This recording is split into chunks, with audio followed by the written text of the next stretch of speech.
Кадырбек Келдибаев Ичкежергез айылынын тургуну 20 жылдан бери мергенчилик менен алектенет. Анын айтуусунда айыл тооборунда жайгашкандыктан кийинки жылдары кашкырлар, чөөлөр күч алган.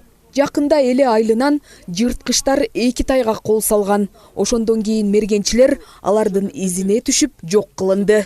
Бул негизи кашкырлар эме тоодо основном эле. Бирок бул айыл баягы чет жакадагы малга түшөт. Ошондон карап атабыз биз. Бул чөө болсо азыр ушул күндө айылды бүт эле аралап кетти чөө. Чөө мурда жаңы келгенде токойдо жашачу, азыр тоого чыкты. Айылды да аралап кетти. Айылдан да атылган фактылар болуп атат. Айылдан ушу атып атабыз, айылдын ичинен именно. Ак Суу району тоонун боорунда жайгашкандыктан көбүнчө эл мал чарбачылыгы менен алектенет. Кымбатчылык учурда малдарын жырткычтарга жем кылбоо үчүн аларды жок кылуу боюнча иштер арбын. Ал эми бүгүнкү атылган зыянкечтерди комиссия тыкыр көзөмөлдөөдө. Ушу Ак Суу районунда атайын мергенчилердин тобу түзүлгөн. Ушул биздин түзүлгөн топтун эмгеги менен, жардамы менен аткарган иштердин негизинде бүгүн Ак Суу районунда бүгүнкү ушул комиссия атайын отурум кылып, жеринде көрдүк. 16 карышкыр, 35 чөө атылды.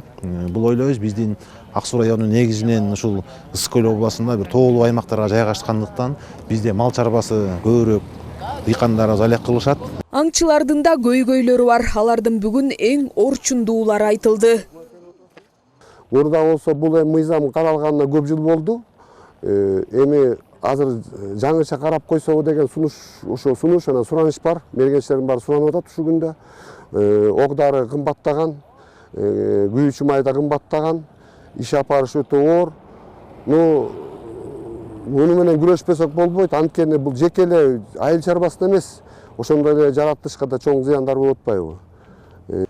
Ак Суу району боюнча жалпы 700 мергенчи катталган. Бул айда эле алар тарабынан 35 чөө, 16 карышкыр атылган. Мамлекет тарабынан бир карышкырга 6000 сом сыйакы берилсе, чөө үчүн 2000 сом каралган.